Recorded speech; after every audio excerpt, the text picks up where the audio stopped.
Soy Lucía García Itzigson, comunicadora social y hija de Matilde Itzigson, en este caso Gustavo García Capanini, ambos desaparecidos. El astillero Río Santiago es una fábrica de barcos de alto porte, está ubicada en la localidad de Ensenada, ahí muy cerquita de la ciudad de La Plata, y la creó Perón en 1953. El 15 de junio de este año se cumplieron 70 años de existencia del astillero. Es una fábrica sumamente emblemática porque, persistió todos estos años. En los 90 hubo intentos de privatizarla, los trabajadores y trabajadoras resistieron, se organizaron, y además tiene todo, es casi como una ciudad, ¿no? Tiene una escuela en su interior para formar a los estudiantes secundarios en los oficios del mismo astillero, por su tamaño, y por todo lo que implica económicamente. Es parte de la identidad de la región, ¿no? El astillero. Entonces, y además es toda una apuesta de ese segundo gobierno peronista en términos de la industria naval y de la soberanía comercial del país, ¿no? Porque tener esos barcos en ese contexto significaba poder decidir a dónde exportar y desde dónde importar, ¿no? Entonces era como simboliza también ese modelo de país, ¿no? que todavía en algunos sentidos resiste. Primero, pensemos que es un lugar donde la mayoría de los trabajadores eran varones, siguen siendo la mayoría varones, por las características de las tareas que se hacen ahí, que es la fabricación de barcos, ¿no?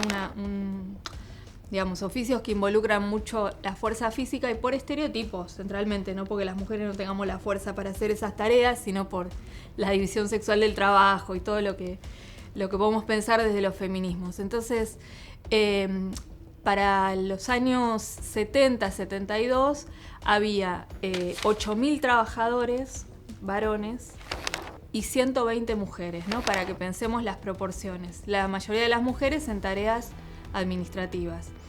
En ese contexto, 2 de esas mujeres son elegidas delegadas por el sindicato, ¿no?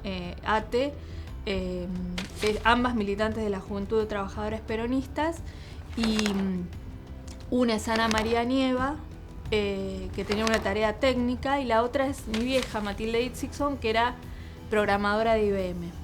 Entonces, es un acontecimiento que en esas proporciones de las que hablamos, 2 de las delegadas sean mujeres, 53 delegados en total, 2 mujeres. Y ellas dan una pelea muy importante en varios aspectos de reivindicaciones laborales. Así que en la discusión paritaria del año 75, ellas además incorporan una cosa que es muy linda, que es poder elegir la ropa de trabajo, que las mujeres puedan elegir dentro de lo que estaba estipulado, los colores, cómo querían estar vestidas. Y la otra reivindicación, el artículo 42, es la creación de un lugar de cuidado para las hijas y los hijos de quienes trabajaban allí, que también es interesante y, si se quiere, de avanzada, porque estamos hablando de un lugar donde la mayoría de los trabajadores eran varones. Se consigue aprobar, pero después viene la dictadura, el 24 de marzo de 1976. Ese mismo día detienen a una cantidad enorme de trabajadores del astillero. Es de las fábricas que tiene más desaparecidas, y desaparecidas es solo mi vieja, pero desaparecidos en la zona, porque había un movimiento sindical muy organizado, ¿no? En ese momento. Así que todo eso que se aprueba en el 75 queda en suspenso durante los años de dictadura. Y el jardín finalmente se crea, cumplió 10 años, y los trabajadores y trabajadoras votaron ponerle el nombre de mi mamá en una asamblea en reconocimiento de eso que había quedado pendiente, ¿no? Fue una suerte de transmisión histórica. Y y hoy está funcionando. Los niñitos y niñitas del astillero, de los trabajadores y trabajadoras, están ahí mientras sus padres y sus madres laburan. También la existencia de ese jardín es posible porque hay una tradición en esa fábrica de muchísima lucha, resistencia y defensa de la soberanía, ¿no? Los trabajadores son muy conscientes de qué significa trabajar en ese lugar, ¿no? Y que esa fábrica siga existiendo. Ese año vivimos en Bernal, en octubre lo secuestran a mi viejo y así que ni bien lo secuestran nos vamos a vivir a Buenos Aires, a la ciudad de Buenos Aires, y ella consigue otro trabajo y está en la clandestinidad. Pero bueno, a través de un compañero que la contacta, la localizan y la secuestran en la calle. Y la llevan a la ESMA.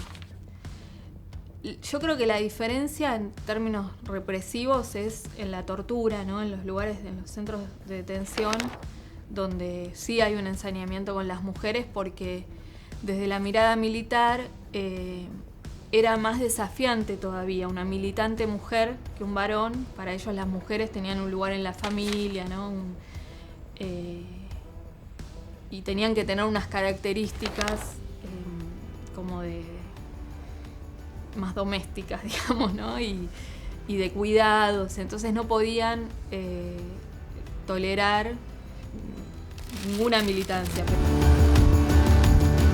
Hay una suerte de disciplinamiento machista, me parece, hacia las mujeres en las prácticas represivas. Eso después, bueno, se discutió en el marco de los juicios por crímenes de lesa humanidad como delitos autónomos, ¿no? Que la violencia sexual pudiera ser juzgada en sí misma, más allá, o sea, no englobada en la tortura, sino diferenciada. El 80-90% de las personas desaparecidas eran trabajadoras y trabajadores, además de estudiantes, muchos y muchas. Entonces, claramente, el ataque de la dictadura fue hacia ese sector y hacia las organizaciones de trabajadores, ¿no? Así que yo creo que sí, que eso fue una marca muy fuerte en la historia del movimiento obrero de nuestro país.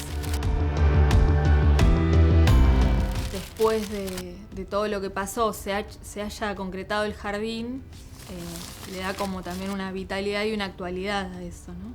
Este artículo 42 que preveía los lugares de cuidado para las hijas y los hijos de los trabajadores, que es lo que ahora, recién ahora, se reglamenta en el artículo 179 de esa ley de contrato de trabajo del año 75, que establece que los lugares con más de 100 personas trabajando tienen que garantizar un espacio propio de cuidado para las hijas e hijos de los trabajadores o de distintas modalidades, pero eso tiene que estar garantizado como parte del acuerdo laboral, ¿no? Lo tiene que garantizar el empleador. Entonces, fíjate, ¿no? Más de 40 años después, estamos todavía discutiendo, casi 50, esas reivindicaciones que quedaron en suspenso por la dictadura militar. Mi vieja hasta el último día, hasta el día que la secuestran, estaba con nosotras, vivía con nosotras. Yo tenía 2 años, mi hermana 9 meses. En un departamento vivíamos las 3. Nos dejaba con mi abuela cuando iba a laburar y después nos iba a buscar. Y bueno, y hacía todo su vida conmigo y con mi hermana, digamos. Todo el periodo que ella trabaja en el astillero, que es desde el 72 hasta el 76, ella casi todo el tiempo está embarazada. Entonces también esta reivindicación que ella hace del derecho a los cuidados la atraviesa personalmente, porque ella tiene un primer embarazo, una hermana que nace muerta, Ana Clara, en el 73, después yo en el 74 y mi hermana María Inés en el 76. Y nada, me parece como repotente que podamos rescatar esas historias y esas experiencias y esos antecedentes para que entendamos que el feminismo no nació de un repollo. Bueno, como todo este movimiento que hicimos de recuperar a Evita feminista. Hay toda una historia, ¿no? Walsh decía que los dueños de todas las cosas nos cortan la historia para que parezca que siempre estamos empezando de nuevo, más o menos, algo así.